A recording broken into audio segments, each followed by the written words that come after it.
Hello, and welcome to the Bamboo Lab podcast with your host, peak performance coach, Brian Bosley. Are you stuck on the hamster wheel of life, spinning and spinning, but not really moving forward? Are you ready to jump off and soar? Are you finally ready to sculpt your life? If so, you've landed in the right place. This podcast is created and broadcast just for you. All of you strivers, thrivers, and survivors out there. If you'd like to learn more about Brian and the Bamboo Lab, feel free to reach out to explore your true peak level at www.bamboolab3.com. Hey, buddy, how are you today? I am well, my friend. How are you? I'm doing pretty well. Hey, everybody, we have a gentleman on. We have a person on today. The gentleman could be a little bit of a stretch, but we have Kevin Korhorn on here today. And Kevin was on an episode back in season 1, episode 37 episode 37. We're already on episode 118 now. And it was, October 10th of 2022. It was called Kevin Korhorn, B.I.G., Begin in Gratitude. And that episode took off. I checked the statistics yesterday. That thing has been heard on 3 continents, North America, Europe, and Africa. And Kevin is one of my dearest friends. Kevin and I met back in college at Central Michigan University. We played rugby together.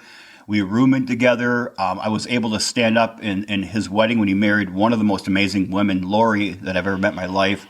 I've seen the maturation of his 3 children. And just one of the most amazing men. He is the president and founder of Korhorn Financial Group, out of multiple cities down in deep southwest Michigan, in Indiana. And right now they are employed 97 amazing individuals that make up their organization. And today's his 56th birthday. So yes. I just want to start it off with a little...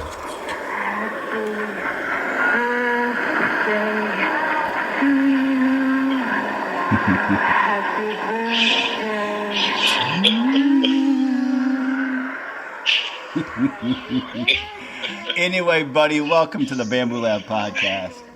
Thank you, Marilyn.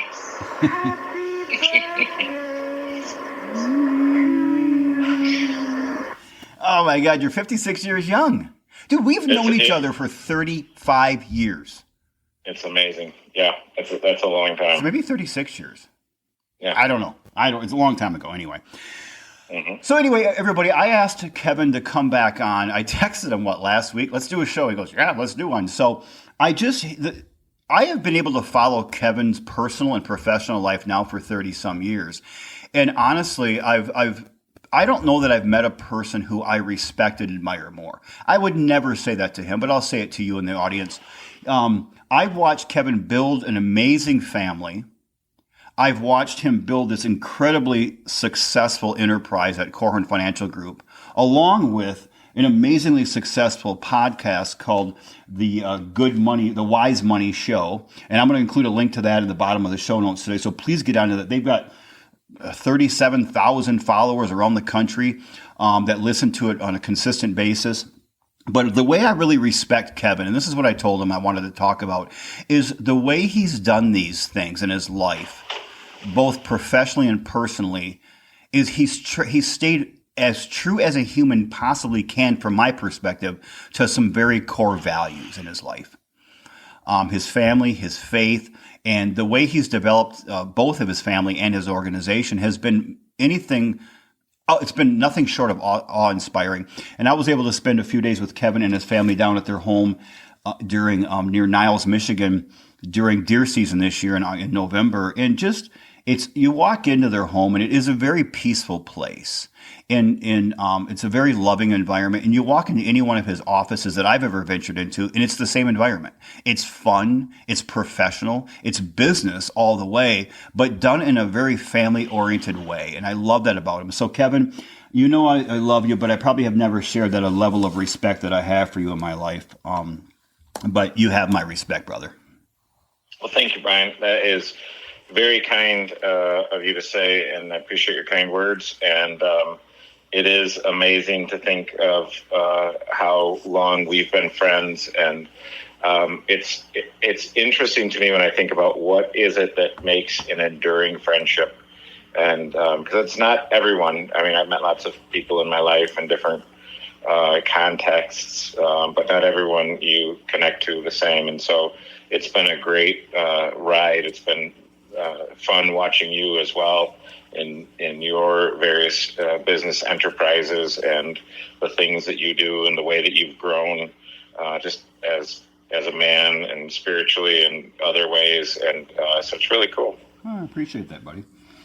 So the last time we talked, again, that was back in, well, it was actually 11 of 22, I think it was November 10th. I don't know. It was either October or November of 2022. Can you give us some updates on how things are going, both in your personal life and in your professional life? What's changed in the last year and a half? So personally, the most fun for me to talk about is my kids. And my son, my oldest, Joshua, is a junior at Notre Dame, and he hopes to join me someday in the business, which I love. The idea that might actually happen. Every summer when he goes back to school, I have about 2 weeks of mourning where I just miss him. And I had a special treat this past summer. Caleb, my middle son, graduated from the University of Michigan, and he worked with me from May until October. And in October, he went to Quantico, Virginia, and he's a second lieutenant in the Marines, and so he'll be in the Marines for 5 or so years. And my sweet daughter, Grace, has done lots of amazing things in addition to working at the camp that Lori and I met at last summer. She spent a month in Hungary and almost a month between like Puerto Rico and the Dominican Republic, and she is an adventurous girl, world traveler, and massage therapist, and so a little bit of a Renaissance woman, and a very fun, very free spirit. She was always our happy girl when she was in her happy place doing her happy things. So and my wife right now has been overseeing a little bit. We're doing a little bit of a home improvement on our house, which has been fun. And then my life is mainly focused on work. I love what I do. I absolutely love what I do.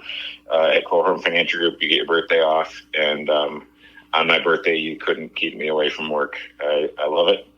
And Laura and I have been busy with a church plant that we've been working on with a number of families in a town close to us called Edwardsburg. Yeah. And that's been an amazing journey in and of itself as well. And so, I am having a great adventure. Kevin, do you think 35 years ago when you and I were living together and playing rugby, anybody would have thought that today in 2024, I would be talking to you about your success on my podcast? No, Least likely to succeed. No, it is kind of funny. Something happened though, and it was after I graduated in May of 1993, and I was 25 years old, and something happened to me. This almost like this male hormonal change. And I've studied this because a lot of times young men, their brain doesn't stop cooking until they're about 25. But up until 25, my philosophy was you can always retake a class, but you can never relive a party. So I was like, okay, if there is fun, let's go find it and participate. And then when I hit 25, something changed, and I became the guy that I really didn't have a ton of respect for, and that's the guy that really just liked to work. And I have found ever since something happened, I think there's this maturation process. So if you have young kids at home or young teenagers or young 20-somethings, I would say there's still hope. Because I graduated in May, got married in October, and all I wanted to do was work and support my family, and I have enjoyed it. Like I've not, sometimes work is long, and there are some long days, but this is what I do is not hard work. I actually have done hard work in my life, in my past. This is not hard. And so, and as I talk to my Army buddies about life, they would all concur. Like we saw what hard work was like when we were in the infantry in the U.S. Army. This is a cakewalk. And, we lived basically in Disneyland, waking up on third base thinking we hit a triple and the pitcher balks and we walk home. I mean, it's so amazing. And in the history of the world, what the lives that we get to live because of modern conveniences and other things, it's truly, truly incredible. Well, I think the one thing I think everybody has always noticed about you is whatever you do, you throw in a lot of passion to it. Whether it was rugby back in the day or it was parties, your business, your family, raising chickens, hunting, your mission work around the world, yours and Lori's. It's always just thrown in with everything you have. You don't do anything half-ass. It's all put in 100% of Kevin you get all the time. And I think that's, I'm sure that can be wearing on people around you, and it can be wearing on you at the same time. But I think the way you look at life is, I wish so many more people could see it that way, is it's not hard work. You love what you do. When you get up in the morning, you're excited. I mean, I saw you get up in the morning. We were drinking coffee at your counter at like 5 a.m, and you're raring to go. I don't remember that guy in college getting up at 5 a.m. I remember him being raring to go at 5 a.m, but we weren't getting out of bed at that time. And I think that's something that you have, this youthful spirit, and that's really what I want the audience to hear today. Is that but when you stay true to who you are, you can carry yourself a long way in life without it being a burden, without wearing yourself down spiritually, emotionally, physically, etc. Not that it doesn't at times, but over the course of time, you can get younger as you get older. And maybe the fact that you're practicing the Wim Hof method right now is going to help you do that. But, Kevin, when we talked a year and a half ago, because I think a lot of the audience will go back and listen to that episode from episode 37, what would you say has been a great learning for you in that past, 17 months or so? I think there are a couple of things that just are recently interesting to me. When I was 29 years old, I went to the Strategic Coach, and that's a coaching program for entrepreneurs. And I would drive into Chicago one day a quarter, and they would coach me. And there were a lot of different concepts that they instilled into me: the entrepreneurial time system, the largest check, the 10 times mind expander, all of these concepts that I'd never been exposed to in my life. And as a matter of fact, as I was getting some things around, so I would have them at my fingertips to talk to you, Brian, I grabbed a folder, and it was my son Caleb's notes and some various workshops that he's been to. And I mentioned to my wife, if I'd been exposed to the things that he's been exposed to, man, I can't imagine how different or my life would be even now. But I've been the recipient of some of the best coaching in the world, and in my humble opinion. And I am very biased. I think everyone needs a coach. I am, for lack of a better term, I'm a financial coach. And so I coach people in the 6 areas of financial planning. Our industry hasn't done a great job of explaining what is a financial advisor. So, I mean, that could be someone at the credit union that's taking a CD and putting it into an annuity or mutual funds.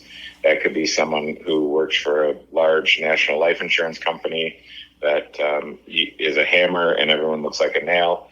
And, a whole life insurance solutions is a solution. But we do financial planning in the 6 areas of financial planning. So in doing that, we coach our clients and we dispense financial wisdom, because people say, well, is AI going to replace you or not? And I would posture that no, if you can dispense financial wisdom, we're going to have an opportunity to serve people for a long, long time. But going back to the coaching program, I remember at 29, Dan Sullivan, the founder of the Strategic Coach, saying, hey, you guys need to be careful, because what you don't want to do is you don't want to, work real hard and not take care of yourselves, take care of your bodies, and then in your mid-50s have health problems that are going to prevent you from enjoying the fruits of the things that you've worked on and the things that you've done. And so now here I am, 56, and so it's March 7th of 2024. March 7th of 2017, I went to Martin's, which is a local grocery store around here, with one of the guys at work. And for my 49th birthday, we bought 49 donuts. And we brought them to the break room. And we didn't have 49 people on the team, but, I always figure if some is good, a bunch more is even better. And I probably only ate 6 donuts at the time. And it was basically 2 weeks after that I was diagnosed with type 2 diabetes. Mm-hmm. So that is, once you have that doesn't leave, that stays with you. And so you have a choice. You can take medicine and not change anything, and take progressively stronger medicine and leave this world one toe, 1 foot, 1 finger, 1 eye at a time. Or you can come to, when you think about grief, there's the different stages of grief, and you want to get to acceptance. A lot of my friends who have type 2 diabetes are still in denial. I am occasionally, but if you can be at acceptance, then you say, well, then I have to change the cause that got me here. Mm-hmm. And there is one drug that cures type 2 diabetes, and it's called food. And if you can do it right, for most people, they can either put their type 2 diabetes on hold or reverse it altogether, based on the types of food that they eat, and also the when they eat them. So you think intermittent fasting, my fasting window, my feeding window, whatever else. So here I am at 56. I'm that guy that Dan Sullivan was warning me about to not become. And so I am focused on my health a lot. If you said what's changed, recently we put a sauna in the house, and we're working on heat exposure. And then I also got a cold tub. I was watching Joe Rogan talk to Andrew Huberman, kind of like you and I are right now. And Joe Rogan, the first 3 minutes of the day, he gets up and does a cold plunge. And if you've ever seen him do a cold plunge, he's getting into water that's got ice in it. So it's cold. And mine is I just put on my back porch. And so the water is in the 40s. And, I sent you a video of me getting in this morning. Mm-hmm. And you get in and you submerge yourself, and what that does with... I thought that was a video of Winston, but you were just in the background. No. Well, my wife would rather take a video of Winston. He's our fourth and favorite child, most obedient by far. He's our only child that He's has your hairiest, I know that. Yeah, that's for sure the hairiest. And so, but yeah, I mean, that's been a game changer with what's happening there. And I actually, it's 3:00 in the afternoon, and I still can just vaguely feel the effects of spending 3 minutes in a cold plunge this morning. I was surprised you did 3 minutes. That I thought, when you sent me that video, I thought he must have been doing this for a few weeks. That's a long time. It is, and I don't, for me, there's nothing magical. So I love. So if there was a theme to like what's happened since in the last year and a half, I'd say there's a technology theme, and so you're hitting on it, which is YouTube, and then you can go and research, Andrew Huberman, cold exposure, and you can hear him talk. This guy's a really super smart guy from Stanford, and he talks about all kinds of different health things, and I think it's super helpful. Amazing podcast. But also Wim Hof. You can see really cool interviews from Wim Hof. They call him the Iceman, and he's a guy that shows that you can get into this really cold water. I mean, he gets into water. He's swam in water under ice the length of a football field. Yeah. So he's a guy, and I think the reason. I think there are a few reasons. One's the health benefits, Brian, but the other is when you get to where we are in life, I'll just speak for myself. I'm tempted to just really, really seek comfort, and really, I'm at a point where. There's really no one that says, well, no, you can't have that comfort. So you could name the comfort. And so I've tried to organize my life so that I've built in intentional areas of discomfort, whether it's heat exposure or cold exposure or working out with a trainer or the various things that I do. Like if I build these things in, it creates a certain level of discomfort. And I say, well, I don't have to put up with that. I don't have to tolerate that. But I've seen what happens to people if they don't, and I just I don't want to be that guy. That is, I think that's what Rogan has talked about before. I've seen a lot of, Huberman and Rogan talk about this. Is we do live in a world now, in a society where we do seek comfort. We all do. We go into an air-conditioned home in the summer, air-conditioned car in the summer, heated car, heated office, heated home, heated stores in the wintertime. We don't want to have any discomfort in our lives, and we cringe when we do. And for everybody out there, you might not have a cold plunge available to you, but you all have a shower. And I can tell you one of the biggest health benefits to me, and Kevin, you probably know this obviously about me. Whenever there's a body of water that's cold, I'm in it. I did 4 plunges at Algonquin Lake in Hastings, Michigan, on the week of New Year's this year, and I promised I would do one at midnight, and I did. I walked out there in the dark, and that was actually scary, because when you're in the water and it's freezing cold, ice is starting to form on it, and you're underwater and you can't see anything. It's ink black. It was scary, but. I think, I've done the polar plunges, but every day when I'm not near a place, a body of water that's cold, I take an ice cold shower. And I know it sounds crazy. And I start off with a normal shower, and then I turn it to ice cold, and I stay under there for 2 to 3 minutes, and I just let it, my head first, my face first, and that acclimates my body, and I get my entire body. And it's cold. It's not comfortable, but when you get done, you have a level of euphoria and clarity in your mind, and euphoria yes. Chemicals are just dancing around your mind, and your body feels refreshed. It's a 2 to 3 minutes of discomfort for an entire day of feeling some level of euphoria, but also some level of, I did something that is very painful and uncomfortable that 99% of people don't have the courage to do. I did that today. And there's a sense of confidence that you build when you do something uncomfortable every single day of your life.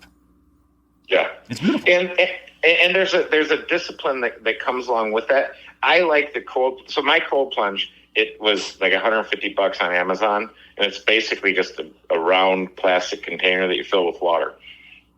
And then you just submerge yourself in it. I didn't think you were going to fit in that thing when I saw it in the back when you started walking through like that. They don't look that big, but when you get in, there's a lot of room in that thing. Yeah, there is a lot of room. And the thing that I like is that unlike a shower, like you are fully immersed. Sure, yeah. And, one of the guys I was watching, he said, why do you think that Michael Phelps could eat 12,000 calories a day? It's not because the swimming was that hard. It's because of the heat loss from being in a pool, and he wasn't in a freezing pool. But the difference between the temperature of the pool and his body temperature was enough that the calories that he was burning that were it was off the charts, and so he had to eat 12,000 calories a day. Because if you look at cold, couldn't you say, well, couldn't you just achieve the same thing if you walked outside with your T-shirt on in the middle of the winter? And you could, but water takes the heat out of your body at like 4 to 1 what the air would take heat out of your body. Right. Yeah, it's nothing like it. And even a shower is nothing like, it doesn't compare to a cold plunge. Because it's better than the air, but it's somewhere between going out in cold air naked versus, or in a swimsuit versus in the cold plunge. The pool or the shower is somewhere between the two of them. Yes. But it has a benefit for those who don't have a cold plunge. Kevin, I want to tell you a funny story about cold plunges. I'll tell you two real quickly. When Dawson graduated high school, I threw a graduation party for him at a little local. I'll shout out to Big Bob's Pizzeria in East Grand Rapids, Michigan. We catered it there, and they threw a nice party for us. And afterward, people were scattering, and one of my friends said, "Hey, let's go back to my place and bring some people back there." He lived in my neighborhood, and they're from Finland, and saunas and cold plunges are their thing. That's what they do. And when I got there, I hadn't seen. I wasn't living in the neighborhood anymore. I was living outside the neighborhood, in a different neighborhood in East Grand Rapids. So I'd seen them, but I haven't been to their house in probably 6 months. And he goes, "Hey, come to my garage." And I go to his garage, and he bought a chest freezer, like the chest freezer that you put meat in, and he filled it with water, and he kept it at 33 degrees, and he popped it open. He goes, "That's my cold plunge," and I'm like, "What?" He goes, "Hey, jump in." I'm like, "Sami, I do cold plunges all the time. This isn't going to bother me." He goes, 1 minute. You can't do 1 minute. And I'm like, "I can do 5 minutes in this thing." So I got down and, down to nothing. And because I wasn't prepared to have a swimsuit with me. So I got naked, and he goes, "In Finland, first time in cold plunge, you do 1 minute, you are a god." And so I'm like, "I'll do it." I got in there, and it shocked my system. Like I'm like, and he's talking me through it. I'm sitting to hyperventilate a little bit, and he's talking me through it. I got to like 1 minute 3 seconds. And I'm out. And he jumped in, sat there for 4 or 5 minutes, and it was like he was sitting in his living room smoking a cigar. And his body was so acclimated to that. And I thought, but one time, this was back in, oh my gosh, I don't even remember what year it was. I think it was like in 2016. We were up at my deer camp, and we had a kids weekend usually in February. So it was February of 16. And I took a picture of the thermometer during the middle of the day. It was a negative 19 degrees Fahrenheit. And of course, our camp was right on the Whitefish River. And there was a little cut that was all ice, but there was a sliver maybe 30 feet by 12 feet. There's still open water in the middle of the river. And so at 11 o'clock, what do you think me and two of my buddies do? Let's go jump in the river, right? It's a pretty fast-flowing river, too. You could walk right out on the ice and then jump in the hole. It just hadn't frozen fully over yet, but it was a negative 19, so it was probably a negative 25 degrees. We jumped in that water, and it was like the devil was spearing us in every pore of our body. Well, two of us jumped out right away. We jumped in and jumped back out. Well, the third guy, he couldn't get out. And he's like, "Help me, help me, help me." And he's trying to grab it. And the ice is cracking. And we're like, okay, this is probably not good, because if you get swept under, right, you're not going to be found. And we got him out. But it was one of those moments I look back on it and think, I'm glad I did it, but it was one of the dumbest things I've ever done in my life. So now I stick to cold plunges or water with no ice in it, just a cold lake or river. But go back to it, though. What you're doing, you're saying, is one of the things you've learned is that you're taking better care of your health, which is also taking better care of your mind and everything. So, what's another learning you've had in the last couple of years? Did I get two of them out of you? Well, another thing. So one of the technologies that I really enjoy is YouTube. I mean, that ties in. We started with a local radio station in September of 2015, and myself and my two business partners, Joshua Gregory and Mike Bernard, we said, "Hey, we want to live in the most financially literate community in the world, and we don't see that happening with what we're currently doing. So let's get on the radio and talk for 1 hour a week. Let's do it Saturday morning at 9. That's when people are listening. They got a cup of coffee in their hand. They're doing something around the farm, or reading the newspaper, whatever. And so let's do that thing. And we started that. And then when COVID happened, we said, we've got to have a better way to communicate with our clients, because 3 weeks could go by noon on Wednesday. And if you're not communicating with people, they feel like the connectivity is not there. And so my partner, Mike Bernard, started doing a daily video, an 8 to 12 minute video about something related to finances. And again, when people think financial advisor, they think, oh, that's someone who sells investments. It's a component of what we do. We manage almost $1 billion for our clients, but it's not the only thing that we do. We do financial planning. Again, it's very different than just managing investments. And so by doing that, initially when we started then just video recording the show, just turning a video camera on and letting it run for the entirety of the show, and then just putting that on YouTube.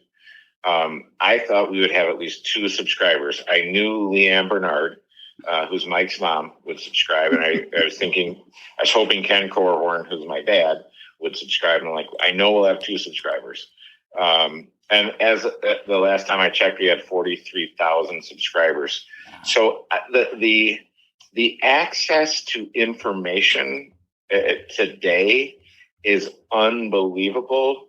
And it's very, very, very different today how things work, because really how things work today is you put out content for free, and you try to, one of my favorite radio guys was Jim Rome, and he used to have this sports talk radio show, and he used to say, have a take and don't suck. And so that's kind of our big idea. And the nice thing with having 3 guys that are all chomping at the bit to talk, hopefully someone's got a take, and it's awesome. That's what you want. And so we've been putting out content in the 6 areas of financial planning for the last 9 years. And it's grown to quite a following, where we actually end up, and occasionally what will happen is people will listen to the show and say, that's what I'm looking for, and I can't find it anywhere. And they reach out to us and they say, hey, will you guys take care of me? Because, people are seeking clarity and confidence. And really, if they have clarity and confidence, they have financial peace. And most people don't want to spend their lives thinking about their finances. They want to think about their kids, their other relationships that need to improve, the work that they're excited about and they're creating or what have you. They don't, and for the most part, the folks we work with are really good at making money, but they're not enamored with the money itself, and they're not enamored with the process of taking care of it. But they want it taken care of as well as they would if that's what they did. So that's what we, that's what we put out there. So I would say, if we're looking back, one of the big revelations to me, because I think when we talked a year and a half ago, we might have had 10,000 subscribers. I mean, it is really, really grown. And I would attribute that to Mike Bernard and his hard work. Lindsay behind the scenes does an amazing job, but it's really amazing. Or even right now, I have been amazed at watching the proceedings down in Georgia with Fannie Willis and Nathan Wade and everything that's going on there. It's very interesting. And where else could you get that long form content? Think Joe Rogan. Right. Think Joe Rogan, his podcast, 3 hours, right? I called Caleb. I called my son Caleb on Saturday afternoon. I said, Caleb, you got to listen to Lex Fridman. He interviewed Tucker Carlson. And so he did that. And so I said, you got to listen to that. He's like, Dad, I already did. So he did that on Saturday morning. And I did that on Saturday morning. One of my favorite things on a Saturday morning is put my headphones on and putz around the farm and do chores and just listen to something. that is unique and interesting and inspiring to me.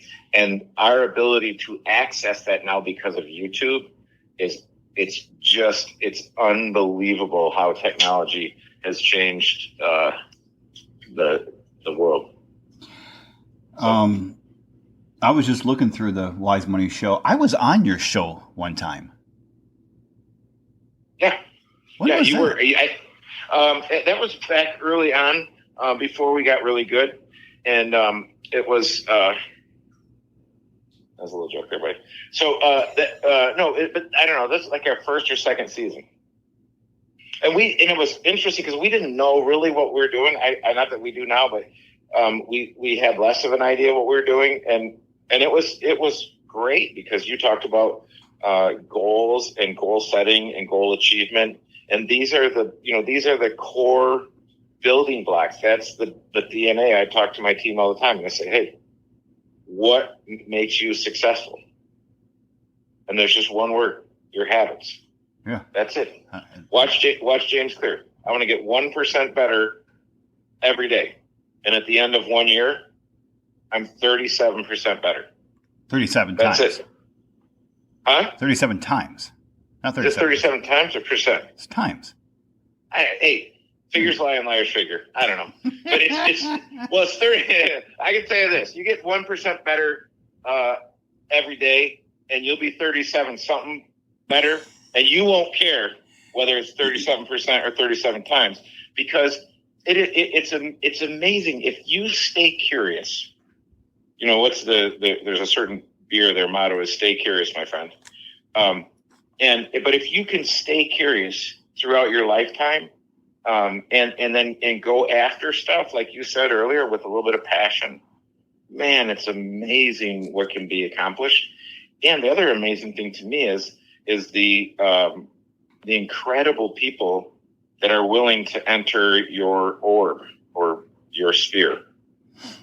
Well, I can't agree with you more on that. You know, I'm doing a lot of work right now through Gay Hendricks material. He wrote a book called The Big Leap, and now he's got a new book out this year called Your Big Leap Year. And Gay was on a podcast, I don't know, maybe 2 years ago, and I found his mind, one of the most inspiring people I've ever met in my life. But he has this concept, and I believe it fully, that we can live in one of four zones. The zone of incompetence, where things we don't like to do and we suck at them. Then there's the zone of competence, things that we're good at. We're okay. We're pretty good at it. We don't really like it, and somebody else can do it better. Then there's the zone of excellence, where we're really good at something, but we definitely don't make a major impact in the world on it, and we like it a lot.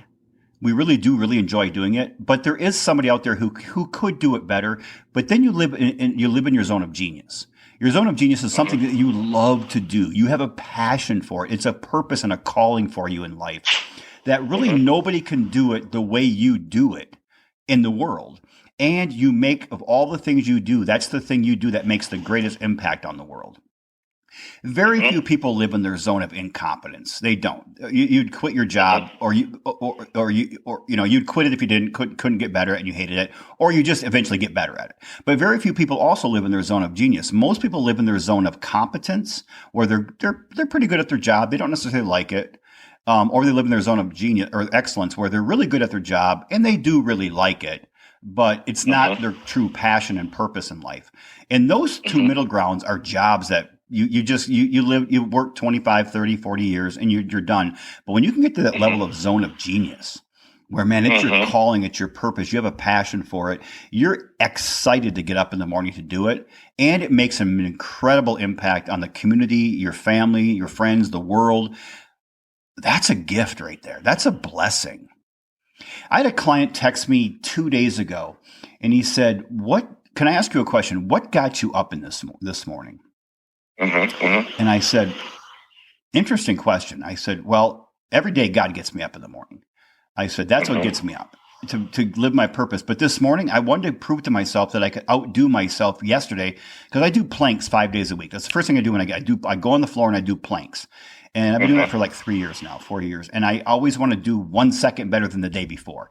And I fell hiking, rucking 2 weeks ago, and I busted up my ribs pretty bad.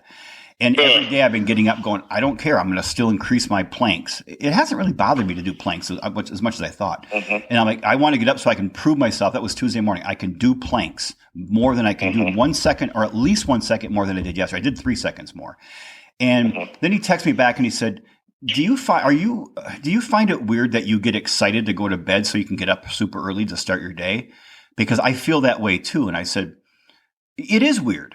I said, but don't let anybody make you think you're weird for doing it. I said, because that's a blessing that you have, that you were granted that blessing, that you are so excited to get up in the morning, whatever time that is, because you want to start your day to make a difference in the world. Like this morning, I woke up at 3:45, Kevin, and I looked at the clock. I'm like, there's no way I can get up at 3:40. No, I can't do this. But I laid in bed. I think I fell back to sleep for 4 or 5 minutes. Finally, I looked at the clock. It was 4:50. I said, okay, I can get up now. And I knew I shouldn't have. I should have tried to go back to sleep. I got up, did my planks, I did my prayers, I did my routine that takes about an hour and a half to 2 hours every morning to do, had my coffee, and like 9:30, I hit a wall like you wouldn't believe. But that was like an hour before I should have. I like to get up around 5:30. That's about good time for me. But it's the fact that when you have that passion for something and you feel like there's a purpose, a calling, it's fun. Life is just fun. It isn't fun at 7 o'clock at night when you're dead tired, but I don't know. I feel that when you and I talk and there's a kinship there, and I think you and I had that when we were in our early 20s. It was just misguided passion, misguided purpose, but we had it.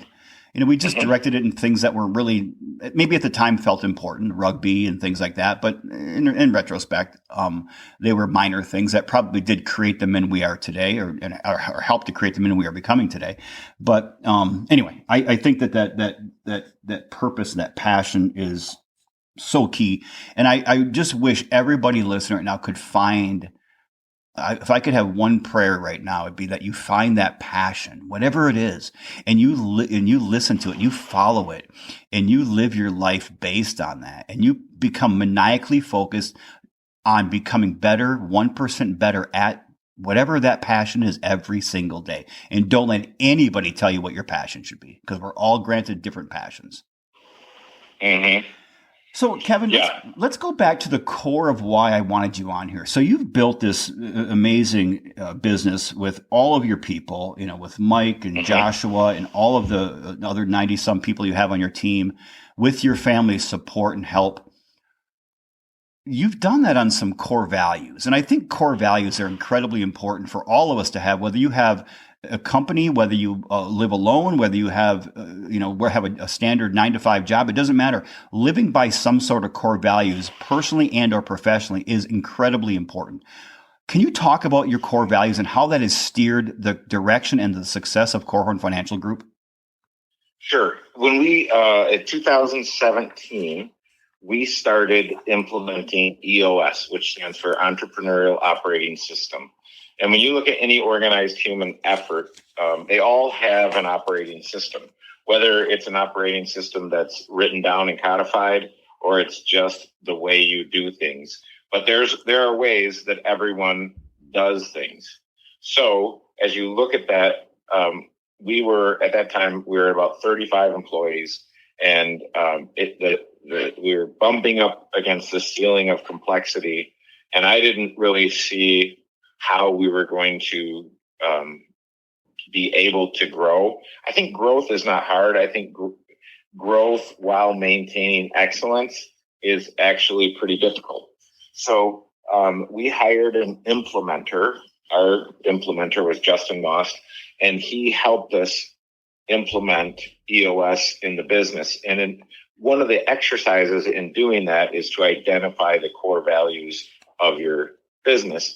And as we did that, the exercise that he took us through to do that, it was just incredible. And by the time we were done, we looked at the core values and we said, that's us. That is totally, totally us. So we have we have 5 different core values that we hire, train, grow, fire, all that. Like these are these help us make all of the decisions related to who gets on the bus and who gets off the bus.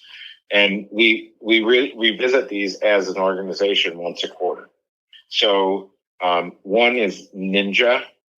Do you want me to go into them? Yeah, please. I'd like to hear. Yeah, I want to. So if you said Ninja is one of our core values, that might not make a ton of sense to somebody, like someone with a samurai sword and a black robe or what have you. But we said, okay, this is what we want someone to be. We want someone to be the best. We kind of be the go-to person or a subject matter expert, someone who's always prepared no matter what the situation. And they're this lethal blend of speed, precision, and expertise. Mm-hmm. And a ninja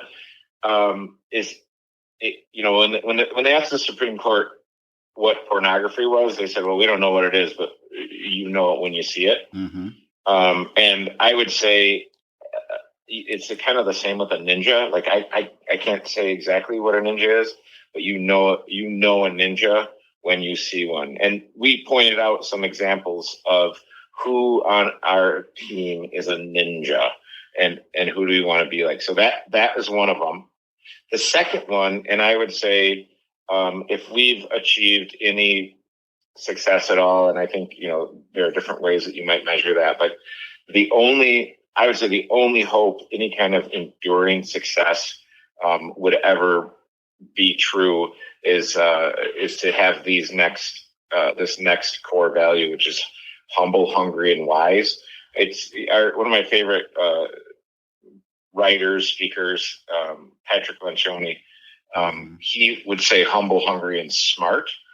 But I think humble, when you think of humble, that to me is like the key ingredient of any enterprise. And if you don't have it, you're not going to be, you will lack joy, because you know what it's like to be around someone who's arrogant, but it is confident, but maintain the posture of the humble learner. So when somebody will approach me a certain way, I'll say, hey, are you maintaining the posture of a humble learner?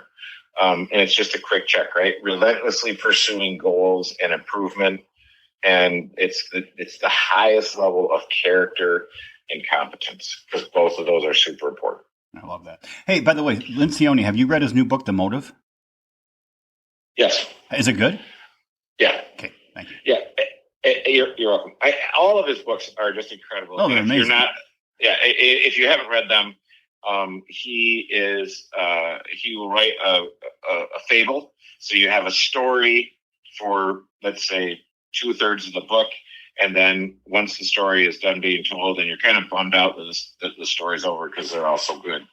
Then when the story's done being told, then he goes into like application and how would you do it. As a matter of fact, today for my birthday lunch, I brought down one of my favorite books, The 5 Dysfunctions of a Team. That's a good book, man. I know. So we had so on page 198 in my version, you go into this personal histories exercise. Yep. And the folks sitting around the table, for the most part, we know each other, but there were 2 new people. And then there were some other newer people on the team. And so we just had a smaller group of 8 folks. And we just answer these questions: number of siblings, hometown, unique challenges of childhood, favorite hobbies, first job, worst job. And it's amazing what you can get to know about someone, and really how you can get to know someone. Because most people, when they're in an organization, it's not uncommon for people to feel unseen and unknown. And so I don't want to know about people. I want to know people on my team, because this is what we do is not easy. And so if there is not a culture where of trust and other things, and that's what the 5 dysfunction goes into.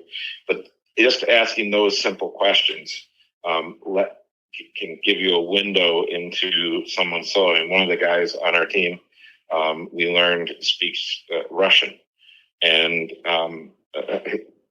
who wouldn't know that? Right. You wouldn't know that until you go around the table and everyone answers the question. So, love me some Patrick Lencioni. The next one is win to the power of 4. And this one is awesome because if a team member comes and they're in any way, shape, or form being selfish, I can ask them, hey, which core value do you think you might be kind of bumping up against here? And they'll think about it, and they'll realize it's win to the power of 4. Because really anything that we do, there's 4 constituency groups that need to win, and they all start with C. So you have your clients, your colleagues, your company, and your community. So the client has to win. We serve the clients. If they don't win, we have no one to serve. We have no one to serve. We're all going home. Colleagues are team members. They have to win as well.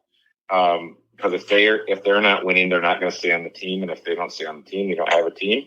The company has to win. If the company doesn't stay in business, if there's not profit that allows the company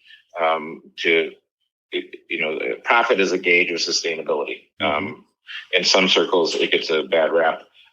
I think it's an excellent thing because it's kind of like fire. Fire can heat your food, and it can also burn your house down. So, I'm a big fan of profit because it lets the company be there. And the 4th C is community. And our community has to win. And our community is winning if we are, if we're consistent, and there's congruency between our behavior and our core goals. So our core values. So if someone comes to me and says, hey, and they give me a scenario, I can just ask them, hey, any alarm bells going off with our core values there? And they're like, oh yeah, that's really win to the power of 1. So they know it, and so that's something that and again, these are filters that make it really super easy to figure out and quickly diagnose a problem. The 4th one is growth to the power of 3. So it's personal, professional, and organizational growth. So, your personal growth is important. Professional growth, that facilitates organizational growth. And the 5th one, and one of my favorite ones, because you can see this or not, which is service with passion. So loving KFG's mission and striving to deliver white glove concierge service to clients and team members. And I was doing a joint meeting yesterday with one of our advisors and some brand new clients, and they said, oh, hey, we really liked your mission. And I said, wow, thanks. We worked hard on it, but you can go to anyone in our organization and they can tell you what our mission is. And they said, really? Like, I think they kind of believe me, but weren't sure, is that accurate? And I said, Brandon, what's our mission? And he killed it. And he rattled it off. And they said, okay, we get it. So we serve, and I've told my children this. I'm like, hey, if you want to be satisfied, if you want to have joy in your life, find a way to serve someone. Get focused on something other than yourself, outside of yourself, bigger than yourself. And so the wonderful thing that our team gets to do is we get to serve people in an area of complexity. Most of our clients because of the resources they have complex financial lives. And once you have a complex financial life, you either have to spend a ton of time figuring it out, or you have to hire someone to help you do it. And so it is awesome that we get to show up every day and serve people. And it's very, very soulful work. And I think I can speak to that on a personal level from you. And I don't know if you remember this. I think I brought this up a couple of times, and it might have been 25 years ago. I don't know. You were it must have been more than that.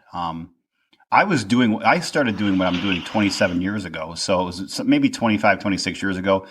You and Lori had just bought, I believe it was a little white house. I don't know if it was white, but not a very big house. And I don't know if it was in South Bend or where you were living.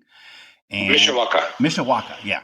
And I came down from, I must have been, I don't know where I was living, Detroit, maybe Ann Arbor, Grand Rapids. And I came down to visit you guys for a night or two.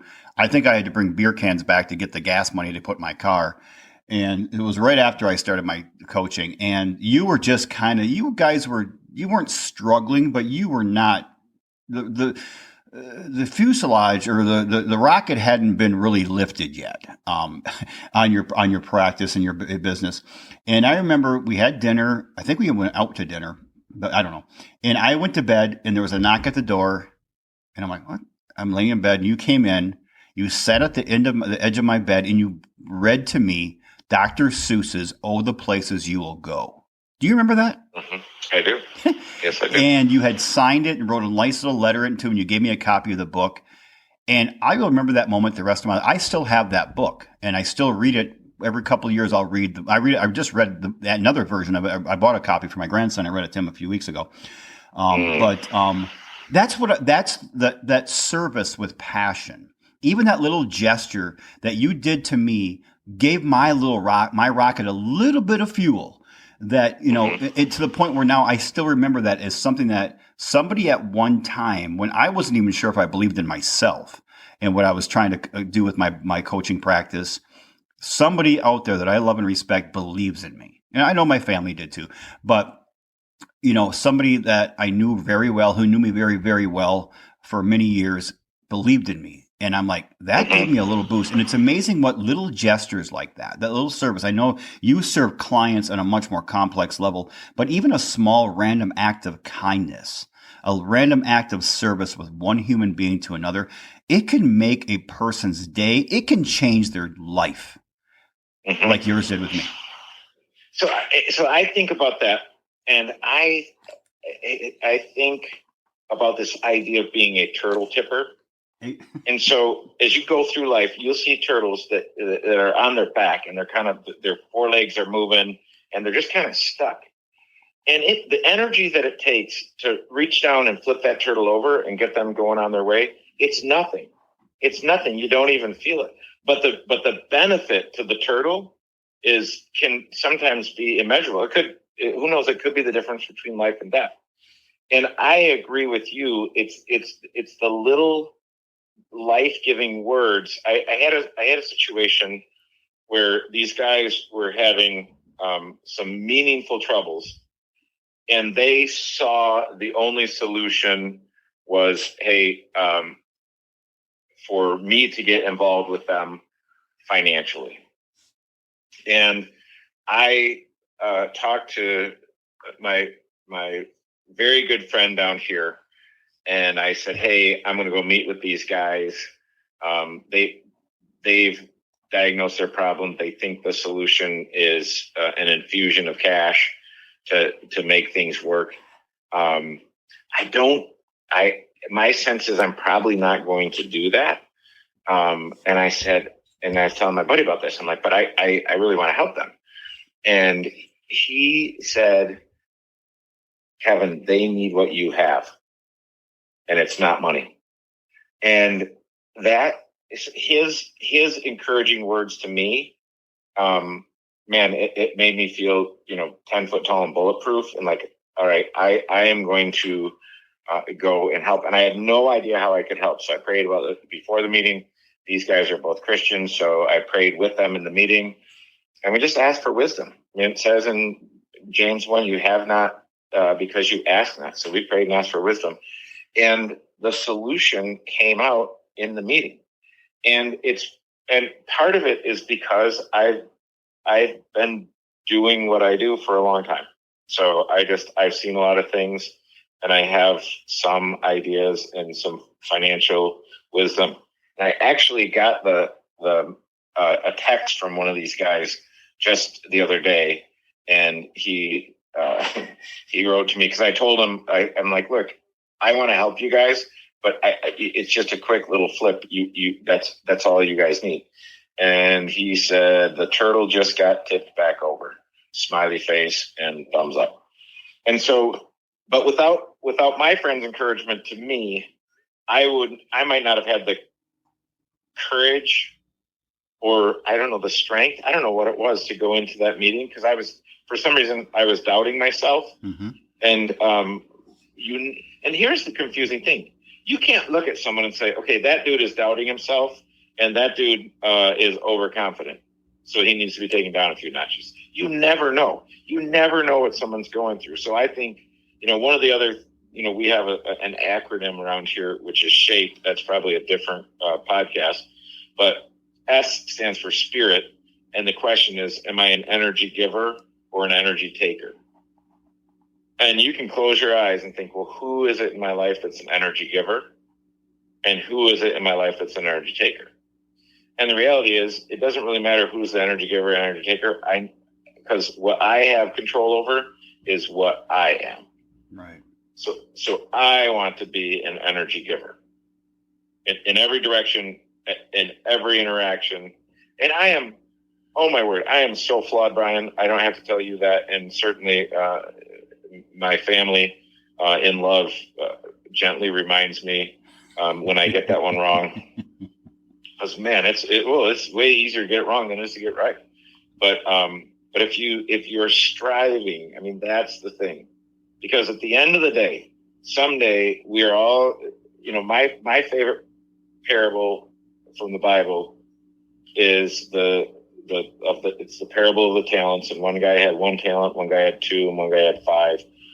And the master went away, and he came back, and the guy that had 5 turned him into 10, and the guy that had 2 turned him into 4, and the guy that had 1 buried it in the ground. And the master had not great things to say to the guy that buried it in the ground. He took it from the 1 and gave it to the guy that had the most. And I don't know if I'm a 1, a 2, 5, whatever talent guy, but I know this: someday we're all going to stand before God, and He's going to say, "What did you do with what I gave you? Most importantly, what did you do with my son Jesus?" But when He asks, "What did you do with what I gave you?" I want to hear, "Well done, good and faithful servant." That's what I'm striving for. And not because that earns me anything. It doesn't. Like, my salvation was done on the cross. All my sins, past, present, and future, were wiped out on the cross. So there's nothing I can do to add to my salvation. So any work that I'm doing is just me living out a thank you note to my Lord and Savior, not me adding to my salvation, not me earning my salvation. None of it. I was dead. I was dead in a dead man floating in the river of Adam's sin, and Jesus called into the grave and called me from death to life. I think I couldn't expand on that more powerfully. Dave Dick, who or I think I've introduced you. And Dave, I know you're listening. We love you. He said something to me about a year ago that really resonated. You got me thinking. Resurrected. He said, when I die, I want to shake hands with the man I could have become, and it's me. Mm-hmm. I'm like, I don't want to shake hands with the man I could have become, and it's not myself. Mm-hmm. And I'm like, wow, that's so powerful. And how many people out there can truly say that's their mission in life? To be able to say, I've given everything I can. And even if you're not a Christian, if you're not faith-based, you're given you have something out there. I'm a Christian. I'm faith-based. Kevin is as well. A lot of the listeners are as well. But if you aren't, the point is you are given some talents and some skills, some ability out there. Are you using it to the best of your ability so that when you do die and you're on your deathbed and you look in the mirror to see, and you see the man you could have become, is it going to be you? Or is it going to be a man? Are you going to look back and say, I didn't become that? Mm-hmm. I failed in some way. I failed myself. I failed my family. I failed my community, my world, whatever it might be. And I just think that, if we could all just kind of take a portion of that and absorb it into our souls and into our day-to-day living in the way we look. And going back to just that little random act of kindness. Well, go back to turtles. Tip the turtle over, but make sure when you do tip it, it's pointing in the direction it was going. Because I heard if you turn a turtle around, it messes them up. They just keep going forever in the wrong direction. Yeah, don't tip the turtle over and have it pointed back towards the middle of the road. No. Right. I heard that. Yeah. I heard that if you do fix a turtle, if you move it to, like, if it's on the road and you move it, don't point it in the wrong direction. It'll just keep going. It knew where it was supposed to go to begin with, and it just forgot. And it just goes on and on and on. It goes for eternity in the wrong direction. I mean, how many of us do that, though? But going back to those random acts of kindness, those acts of service, I think we as a species, for the majority, and I know for the majority of my life, I did this. I felt I was living life on cruise control. And I thought when I went out in the world, even if I stay home all day and only have minimal contact with another human, that I'm just, okay, if I'm not out there trying to help someone or serve someone else, I'm not really hurting anybody else. I'm neutral.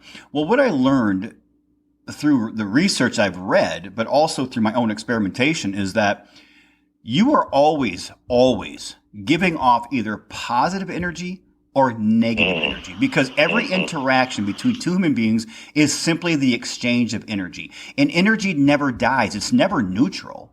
Whether it's the energy in a light bulb or the energy in your soul and the energy between the connection and communication between two human beings, it's never neutral. It's either negative or positive. And if you're not out there purposely trying to make the majority, at least, of your interactions with other human beings positive, it's becoming negative. It's not neutral. Whether it's when you're getting gas or buying something at a grocery store or whatever, getting your tires, rotated, and you're sitting there talking, having an interaction with somebody, it's positive or it's negative. And if you're not focusing on the positive, there's a good chance that person perceives it as negative. And then they leave a little less of a human being than when you approach them. Leave people a little better off for having interacted with you. It's that simple. It could be a smile, calling them by name, complimenting them, thanking them. A number of things. Have a great day. Have a great weekend. How's your morning going? It just little things like that. They're positive interactions. They cost nothing. They cost no time, no money, no energy. It's just, if everybody did that, the world's a better place. Absolutely. Kevin, what would you say if you had to say there was a mantra or a theme that you live by in your life? What would you say that is? Love the Lord your God with all your heart, soul, mind, and strength, and love your neighbor as yourself. Say that again at a mock level that I can hear. Okay. So love the Lord your God with all your heart, soul, mind, and strength, and love your neighbor as yourself. When Jesus was asked, what are the two, greatest commandments? And I'm probably going to screw this up, but I think it was when he was asked what's the greatest commandment, or what are the two greatest commandments? He said, love the Lord your God with all your heart, soul, mind, and strength, and love your neighbor as yourself. And so that's what I'm trying to do. And you look at people, like you were talking about, Brian. You and I are Christians. We're faith-based. Not everyone listening to this is. I believe everyone listening to this is an image bearer of the Most High God. So that's where their value comes from. So we are all on an equal playing field as far as what our value is. Our value comes from who created us, just like our rights. Like our rights come from God. That's what the founding fathers said. Like, look, these rights come from your creator. So I think that the important thing is to figure out how can you be that guy that people say, man, it's good to be around that guy. I am a better version of myself when I am around that guy or when I'm with that guy. Or I like the way I feel about myself when I'm with that guy. People remember that. Oh, they do. And so that I think it's very important. And the problem is if you are a faker or you're plastic, Did you see Dana White walk off Howie Mandel's podcast? No. Oh, it's incredible. Howie Mandel said all this syrupy plastic stuff, and Dana White said, that I'm done. And he took his headphones off and got up and left. Oh, I didn't watch that. I know. I was thinking about doing that today, but I don't know whether it would have been that funny. I stopped recording like 20 minutes ago because you offended me. But that's the thing. Like, people, even from the time they're little, like my son Joshua, from the time he was 3, he could tell me the difference between a genuine and not genuine person. And he was right. And so it's like, yeah, you can't hide it. You can't hide it if you are, and you can't hide it if you aren't. I agree. Dogs and children can pick up on phony people and evil people. I don't hope cats can't, because Melissa's cat hates me. Dude, it does. It hates me. If I just go by to touch it, guys, it hisses and starts to claw at me. I'm like, I'm out. So I'm thinking it's just dogs and kids. I hope, because kids and dogs tend to like me, but cats don't necessarily. Yeah. So, Kevin, can I ask you a question? Let's just go back. Another question. If you go back to the last time you and I spoke on the podcast, what would you say has been one of your greatest challenges you faced in that time frame? Oh, I think probably just prioritizing. There are a lot of things that I'm trying to do. So your biggest challenge in a year and a half was prioritization? Yeah, because, Brian, I love everything that I do. And so I have to make sure I'm prioritizing and giving, if you said prioritization / resource allocation. So like at work, that's in the macro, but it's also in the micro. So at work, we actually wrestled today with resource allocation. And if there are resources, Joshua Gregory's favorite saying when I say, hey, I think we should spend some money on this, is he says it's already spent.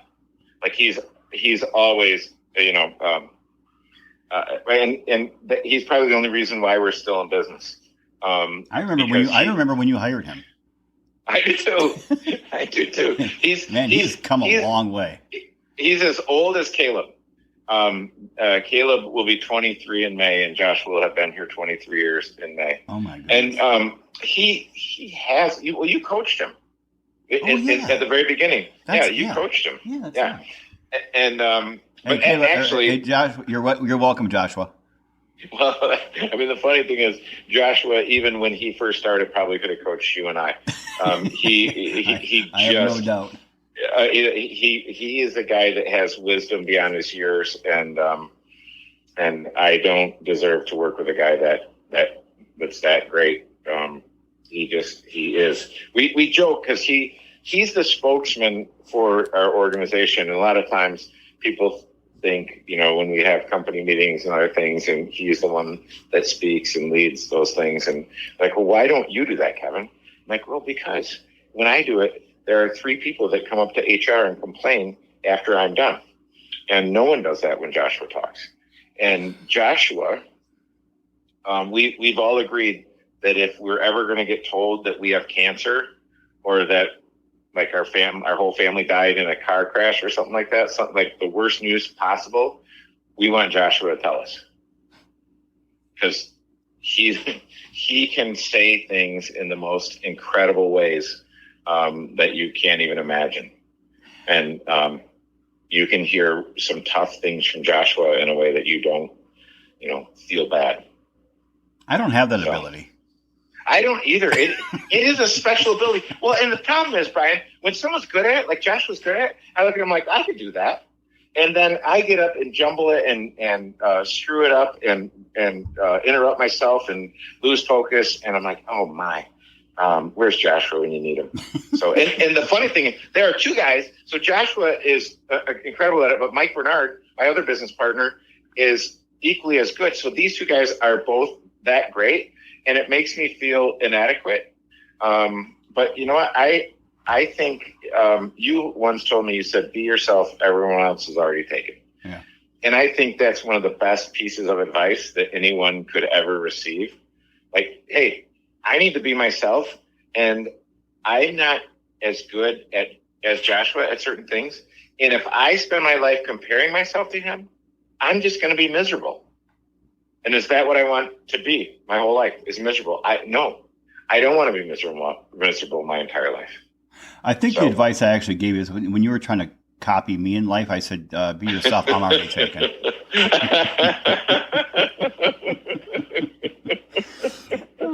Which goes back to it. We're going to wrap up here in a minute, but I want to ask you a question. Let's go back, Kevin, to the days of you and I living together in college, and we'd go to the dams, and we'd sit up those rocks and we would talk.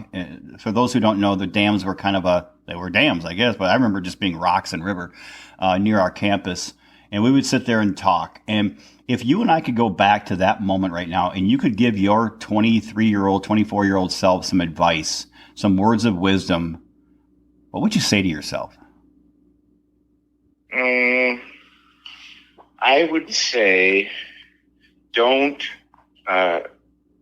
worry and just trust God, because at every turn, and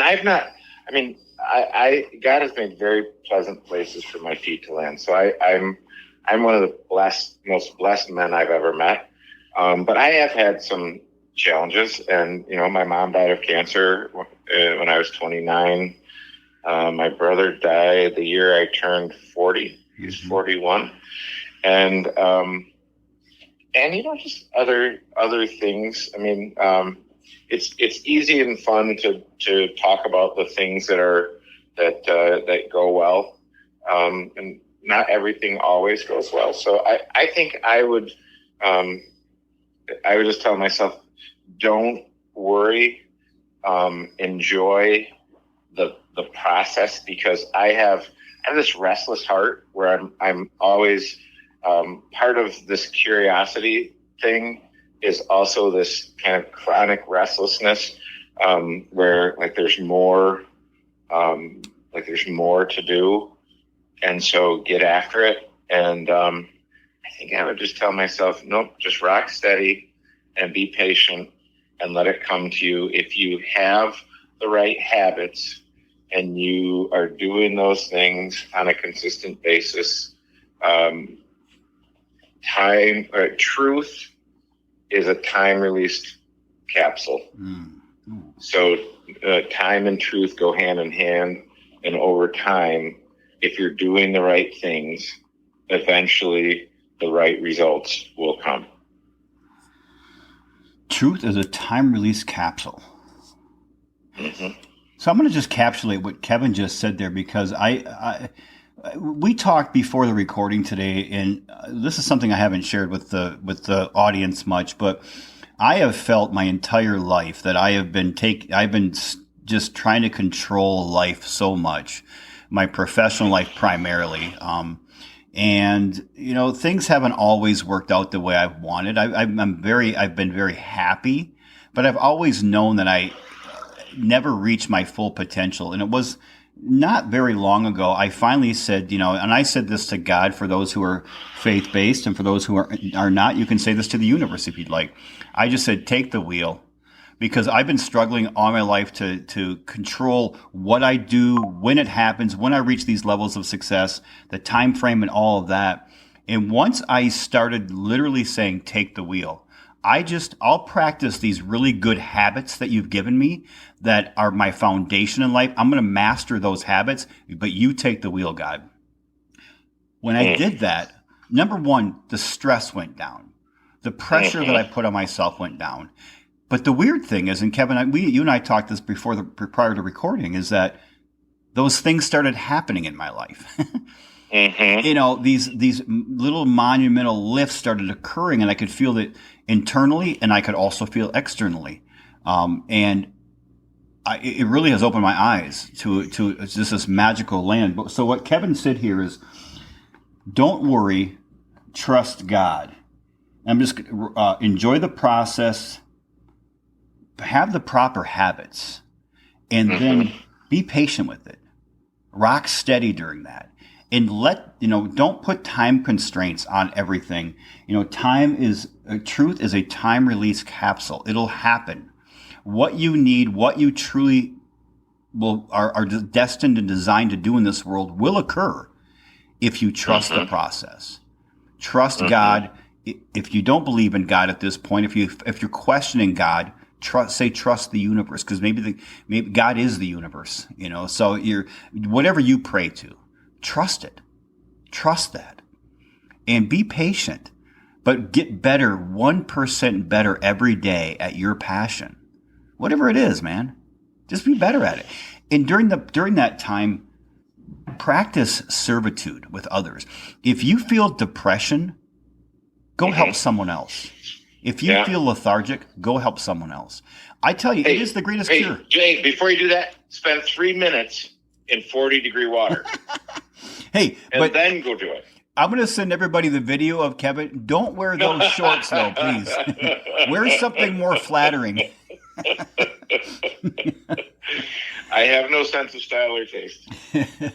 Well, I one of the funny things is I was thinking about our spring break, Kevin, in Key West. For those who don't know, 15 rugby players drove a motorhome from Mount Pleasant, Michigan, to Key West, Florida, and for lack of a better word, it was a shit show. It was fun.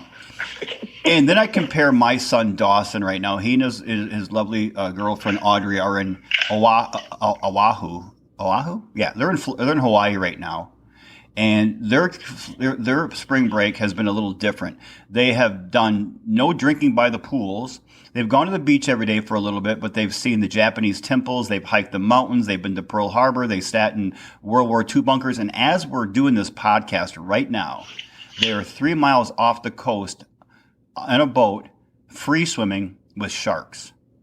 And I just got a phone call from her, and I thought I had it on podcast mode, but I think my family can get through, and it put me through panic mode.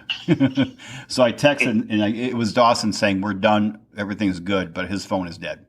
But tell me, when your kid's 3 miles out in the ocean, in the Pacific Ocean, and you get a phone call from his girlfriend's phone number, it throws you through a loop. But just thinking about the comparison of our children versus us back in the day. We were the best we could be at the time. They're the best they can be, but they're better than we were. And that's progress in life. That's the American dream, baby. It is. Anything else you want to say, brother? I may have gotten my 10,000 words out for the day.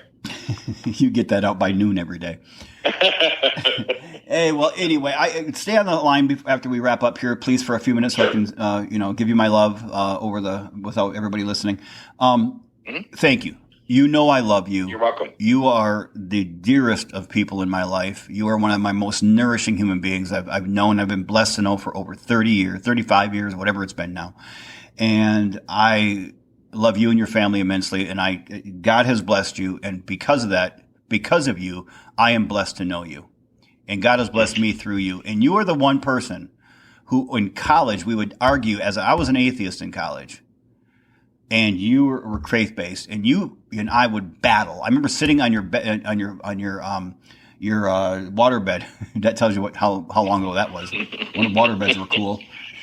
And we would debate till 2 or 3 in the morning about baptism and how I thought it was stupid and unnecessary, blah, blah, blah. Anyway, you planted the seed in me as an adult. I was, Catholic growing up, but I never paid attention to any of that. I was really an atheist, agnostic at best in college. And you planted the seed that took years for me to grow. And because of that, I will always be indebted to you. Well, my friend, you are very kind. And I am your very flawed friend who loves you dearly. And it's with great joy that I am able to do this with you and think about things and reflect with you and just continue to grow. Amen, brother. Well, I love you, and I want to thank you for being one of my favorite of all-time guests on the Bamboo Lab podcast. All right. Thanks, Brian. Thanks, brother. All right, everybody. Thank you again for tuning in. We'll be back next week, same time, same place. And in the meantime, please get out and take some of what Kevin shared today. Some of the talks of passion and purpose and in acts of service to others. Think about how you can make your life a little more uncomfortable, in a day-to-day basis so that you can grow that 1% every day, so that you can be 37 times, not 37%, 37 times better at the end of the year. Great stuff. Please hit and smash that like button. Share this episode with 3 to 5 people you love, and please give us a rating and review.